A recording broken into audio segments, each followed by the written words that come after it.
মালদার লালবাথানি হাই স্কুলে পড়ুয়াদের টানে অঙ্ক শেখাতে স্কুলে আসেন অবসরপ্রাপ্ত শিক্ষক। কোনো পারিশ্রমিক ছাড়াই পড়িয়ে যাচ্ছেন ষষ্ঠ থেকে দশম শ্রেণীর পড়ুয়াদের। শিক্ষকের প্রশংসায় পঞ্চমুখ স্কুল কর্তৃপক্ষ।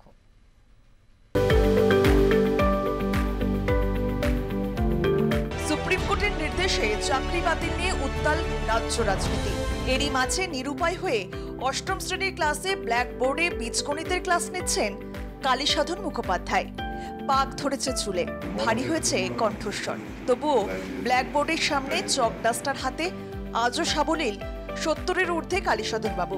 খাতায় কলমে অবসর নিয়েছিলেন 2012 সালে, তবে ক্লাস থেকে তিনি অবসর নেননি। ছাত্রছাত্রীদের অঙ্ক শেখানোর টানে 74 বছর বয়সেও ঘড়ির কাঁটা ধরে সময় মতো পৌঁছে যান মালদহের লালবাথানি হাই স্কুলে। স্কুলের রুটিন ধরে ষষ্ঠ থেকে দশম শ্রেণী পর্যন্ত অঙ্কের ক্লাস নেন তিনি। স্কুলের পড়ুয়ারা জানান, একটি অঙ্ক একাধিক ফর্মুলায় বুঝিয়ে সহজ করে তোলেন স্যার।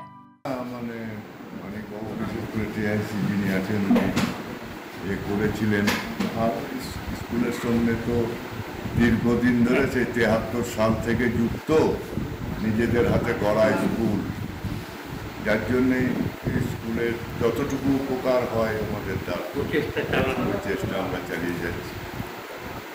স্যার ছিলেন ম্যাথের টিচার, তিনি রিটায়ার করেছেন, কিন্তু আমাদের জন্য এখন এই এত বয়স হয়েও 73-74 বছর হয়েও তিনি এখনও আমাদের পড়াতে আসছেন, আমাদেরকে ম্যাথ শেখানোর জন্য, এবং অনেক ভালোভাবে শেখাচ্ছেন, তার যথাসাধ্য চেষ্টা করছেন, আমরাও চেষ্টা করছি শেখার।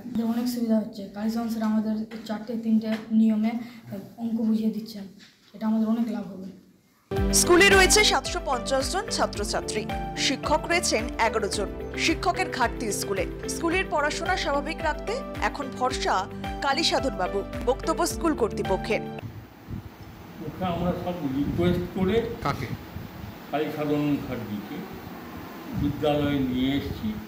উনি প্রতিদিন দুপুরের পর, মানে টিফিন আওয়ারের পর যে কটা ক্লাস থাকে উনি নেন। আমাদের অবসরপ্রাপ্ত শিক্ষক, উনি 2012 সালে রিটায়ার করেন। তারপর থেকেই তিনি স্কুলে এসে পড়ান।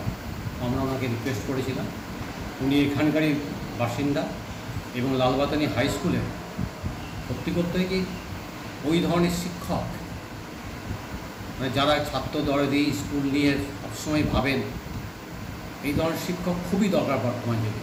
লালবাথানি হাই স্কুলের পড়ুয়াদের সঠিক শিক্ষা দিয়ে মানুষের মতো মানুষ হিসেবে গড়ে তুলতে আজও সময় মতো স্কুলে পৌঁছে যান কালীসাধন বাবু, যা সত্যি প্রশংসনীয়।